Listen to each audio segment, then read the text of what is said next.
Ngom? Écoutez, non, je pense que c'est une carrière riche, machallah, mais encore une fois, je pense que si vous voyez cette carrière, il y a toujours une ligne directrice. Je suis un combattant de la liberté et de la démocratie. Je suis un patriote qui met au-dessus de tout l'intérêt supérieur de la nation. Et quand j'ai été appelé par le président Abdoulaye Wade en 2001-2002, c'est parce que je m'étais battu en créant mon propre parti. Je suis entré à l'Assemblée nationale tout seul avec mon propre parti. Au Sénat, ensuite au conseil municipal de Saint-Louis, au conseil régional, etc. Et aux élections municipales, tout le monde le sait, je prends un témoin Idrissa Seck qui est là encore, j'avais pratiquement gagné les élections municipales de Saint-Louis, il y a beaucoup de témoins. Et finalement, il a fallu des négociations avec le président Abdoulaye Wade pour que je renonce à introduire un recours devant la Cour suprême pour faire casser donc ces résultats qui avaient été annoncés. Et c'est comme ça que nous nous sommes rapprochés de nouveau et que je suis venu dans le cabinet du président Abdoulaye Wade en tant que ministre conseiller, avant donc d'être nommé au ministère du Commerce et en 2004 et au ministère de l'Intérieur, ainsi de suite. Donc c'est comme ça que cela s'est passé. Alors s'agissant maintenant de mon rapprochement avec le président Macky Sall, c'est un rapprochement qui s'est fait naturellement. Parce que d'abord, nous avons partagé beaucoup de choses ensemble. Nous sommes des compagnons, nous avons fait le militantisme ensemble, nous nous sommes battus pour beaucoup de choses ensemble. C'est un libéral. Sur le dos de l'opinion et de vos militants, Ousmane Ngom, parce que vous vous êtes rigoureusement opposé à Macky Sall, mais alors, et là, vous êtes avec lui. Vous savez, moi, encore une fois, je vous l'ai dit, je suis un homme de principe. Quand je me bats ou quand je m'oppose, il n'y a pas de demi-mesure. Je m'oppose franchement et loyalement. Et c'est un combat chevaleresque. Quand je suis également avec quelqu'un, je le suis entièrement et totalement et loyalement. Et c'est le cas aujourd'hui avec le président Macky Sall. Le rapprochement avec le président Macky Sall, il y a eu un concours de plusieurs circonstances ou de facteurs. Peut-être même l'ont-ils oublié aujourd'hui. Le premier déclic a été lors des obsèques de Serigne Mansour Sy, le khalife général de Tijane. Lorsque nous nous sommes retrouvés à l'aérodrome militaire pour accueillir sa dépouille, la nuit à 2h du matin, il y avait l'actuel khalife général de Tijane, Serigne Baye Sy Mansour, et le président Macky Sall est venu. Moi, j'étais parmi les rares personnes aussi qui étaient là. Et bon, à l'époque, j'étais farouche avec le président Macky Sall. Il est venu, il m'a salué poliment quand même, mais froidement. Alors, le khalife de Tijane, Serigne Baye Sy Mansour, lui a pris le bras et lui a dit, mais Macky, nuyul Ousmane, mu ni ko nuyu naa ko waaw wante moom daf may sànni ay xeer rek et tout ça. Alors, j'ai réagi en lui disant, oui, xeer yi moo ñëw, mais doj yi ñëwagul.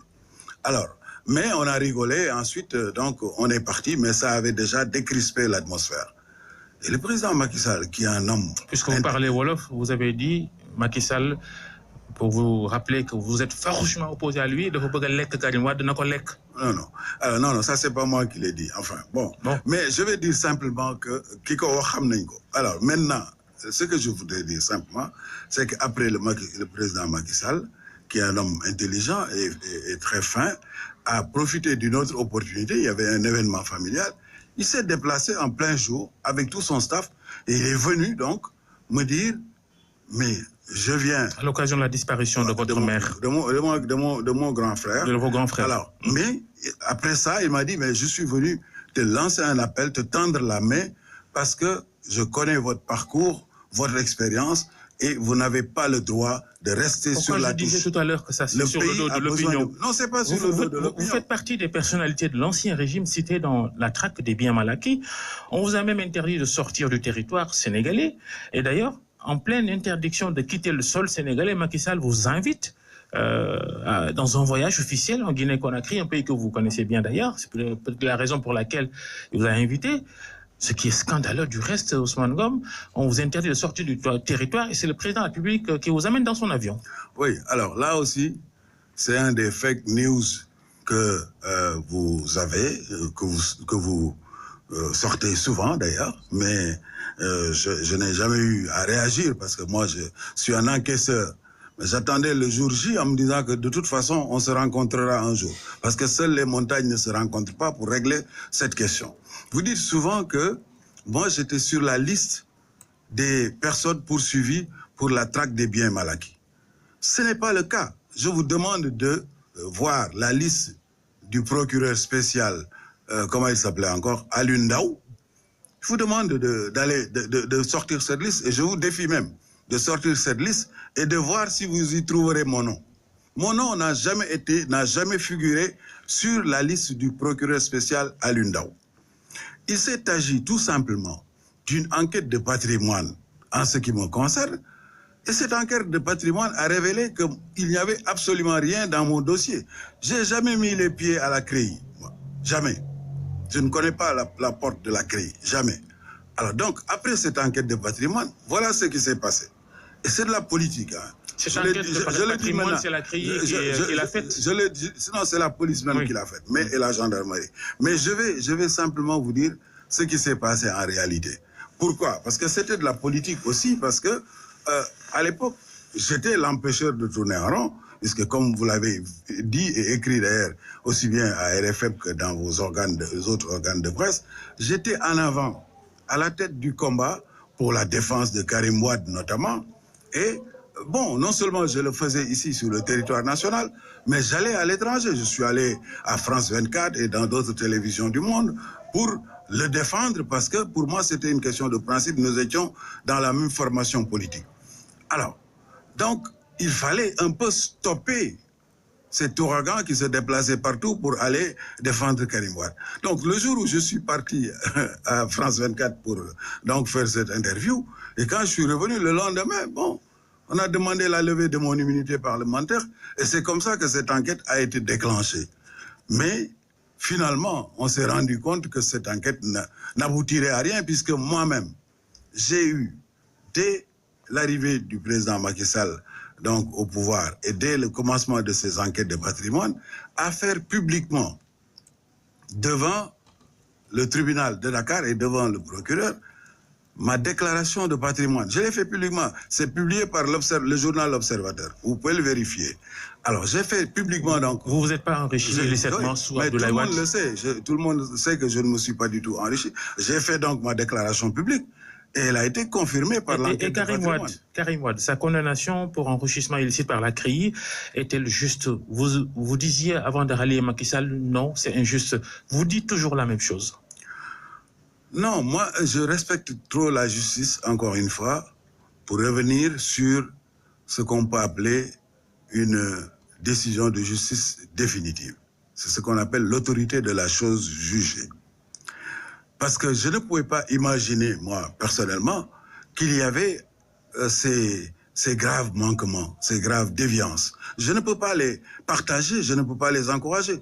Parce que moi, j'ai la fibre militante. Je me suis engagé en politique parce que je crois en des valeurs. Vous voulez dire que vous vous êtes rendu compte aujourd'hui qu'il y a eu bien eu enrichissement illicite de la part de Karim Wade et son clan? Je ne veux pas faire de développement. Je me situe encore une fois au niveau des principes.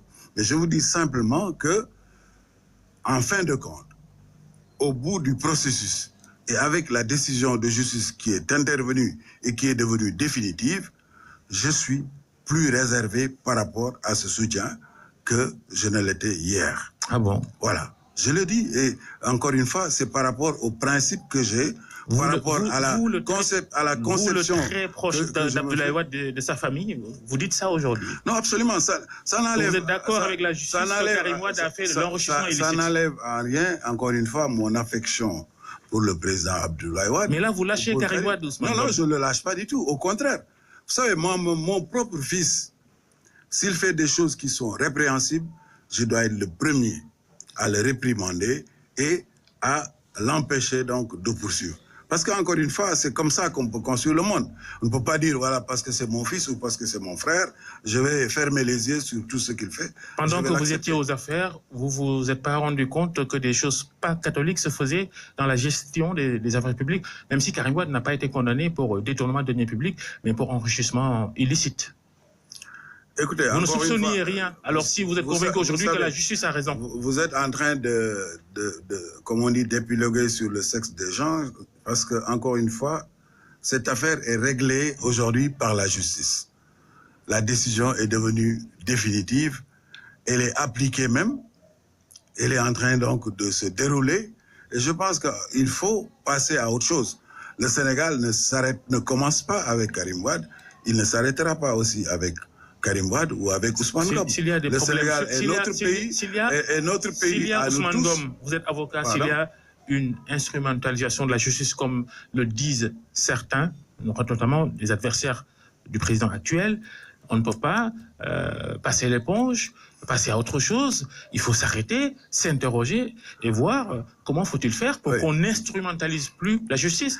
Vous êtes sûr que Karim Wade n'a pas été victime de la volonté de Macky Sall de l'écarter? Heureusement que vous le dites. Vous dites que, comme le disent certains, qui sont des adversaires du président Macky Sall, il y en a de la société civile. Si vous posez une question et vous donnez les réponses, ce n'est plus la peine de faire l'interview. Alors, donc, vous dites que ce sont des adversaires. Et les membres de la société civile, j'ajoute. Oui, d'accord, mais vous êtes en train d'arrondir les angles. Mais enfin, vous dites que donc ce sont des adversaires. Ils ne peuvent pas être objectifs. Par conséquent, ils ne peuvent qu'être subjectifs par rapport à ce jugement de valeur. Moi, je ne partage pas du tout cette opinion que la justice n'est pas indépendante au Sénégal, n'est pas compétente. Macky Sall n'a pas instrumentalisé la justice dans le dossier Karim Wade? Non, non. Alors, je considère que le Sénégal a une justice professionnelle, a des magistrats indépendants. Cela ne veut pas dire que tous les magistrats sont indépendants. Parce qu'il y a des gens, même si vous leur donnez pas l'indépendance, ils ne veulent pas être indépendants. Par conséquent, nous pouvons considérer que le Sénégal a une justice indépendante. Le Sénégal a des valeurs et des principes qui sont respectés à travers le monde d'ailleurs. C'est pourquoi nos magistrats et nos cadres sont partout au niveau des institutions internationales. Et je crois que donc c'est à partir de là qu'il faut partir pour juger les situations. Et c'est ce que nous avons fait jusqu'ici. Et à chaque fois qu'une situation s'est présentée, nous l'avons analysée par rapport à tout ce que cela comportait comme paramètres et nous avons